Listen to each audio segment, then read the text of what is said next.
became a little tougher, as an elder statesman, he would call you harsher things. And one time he famously said that because of the Mlolongo system of voting that time, and he had been rigged out of his Othaya constituency, he actually said that even rigging required some intelligence. That was Kibaki. President Kibaki would even other times say very hard things, and you got away with it. President Kibaki listened and he empowered his lieutenants. He was not a micromanager. He reduced taxation across the board and did away with unnecessary and prohibitive laws. President Kibaki's leadership led to the unprecedented 7% growth of our economy, as we've had, from 0.6%. Our infrastructural growth was self-evident, as was a commitment to economic recovery strategy and Vision 2030, as we've just heard from men who worked very closely with him in that regard. President Kibaki was an iconic father figure, a selfless, beloved, and brilliant leader, and his legacy will live on through countless generations. It was my greatest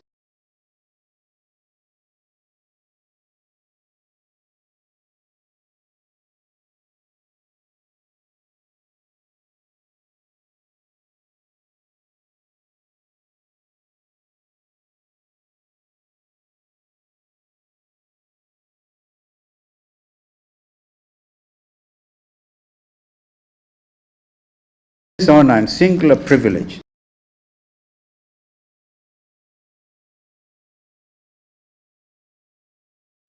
remarkably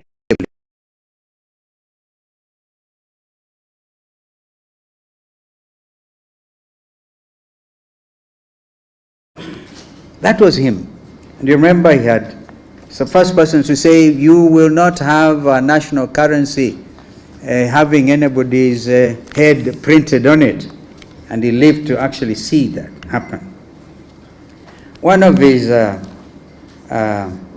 least eroded qualities was his ability to restore our constitutional ambition, that we have heard from Professor Kivutha Kibwana, was his advisor in that space, come out very clearly on the steps that were undertaken.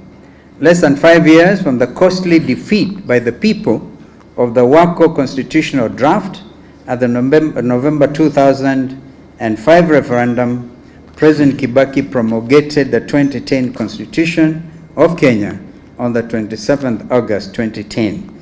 Actually, after that referendum, I found myself missing from the newly constituted cabinet. I was not the only one. Raila ODINGA was also missing. That was Kibaki, and he never followed you up with nasty utterances. Kenya has President Kibaki to greatly thank, and we owe him a debt of gratitude, because our constitution is heralded as one of the most progressive constitutions in Africa, if not the world. It is this constitution that now more than ever holds the fabric of our nation together at these grave and perilous times. Allow me to, for example, because if Kibaki was here, he wouldn't himself shy away from dealing with this matter. Yesterday, Kenya and the world witnessed the most unfortunate assault on democracy, when security agents, acting on orders from above, lobbed tear gas at young students of Butere Girls High School and members of the press at the National Drama Festival in Nakuru. It is an act of criminality against basic values of common decency. It is a direct assault to our democracy and rights of Kenyans as enshrined in our Constitution. And Article 33 of our Constitution, which was given to us as a heritage by President Kibaki, every person has the right to freedom of expression, a right that includes the guarantee for the Butere girls to perform their play without fear or intimidation, The artistic expression is protected under the law. Article 34 further guarantees the freedom and independence of the media. Let us be clear, this Ruto regime has crossed the Rubicon.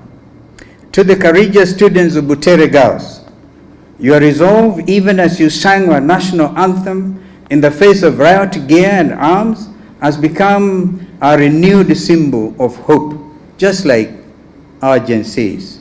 You are the true guardians of Kenya's future, bold, unyielding, and principled. Let it be known today, as we honor President Kibaki, who promulgated our sacred document 15 years ago on August 27, 2010, that we will continue to defend the Constitution. We will protect all Kenyans' freedoms and rights, and we will not be silenced, not today, not now, not ever. We say this in honor of His Excellency, President Kibaki. I thank you.